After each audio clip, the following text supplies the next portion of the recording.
बिस्मिल्लाहिर्रहमानिर्रहीम। अस्सलामु अलैकुम। क्राइम बुलेटिन के साथ मैं हूं सुंदस खान। शामिल करते हैं हेडलाइंस।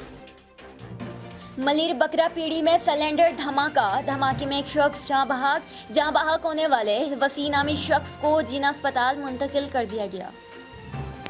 एसएसपी कोरंगी फैसल अब्दुल्ला चाचड़ की हिदायत पर कोरंगी पुलिस की कार्रवाई। एक मंशियात फरोश को गिरफ्तार कर लिया गया। मुलजिम के कब्जे से आला क्वालिटी की चर्स, आइस और हेरोइन बरामद करके मुकदमा दर्ज कर लिया गया।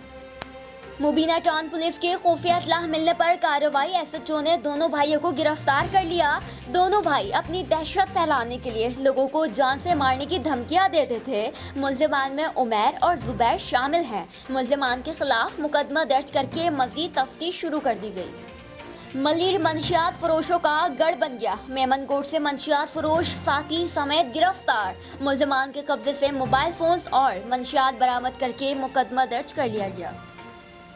फिलहाल इतना ही। मज़ीद खबरों और अपडेट्स के लिए विजिट कीजिए हमारी वेबसाइट csnlive.tv। इसके अलावा आप हमें फेसबुक और ट्विटर पर भी ज्वाइन कर सकते हैं। देखते रहिए CSN।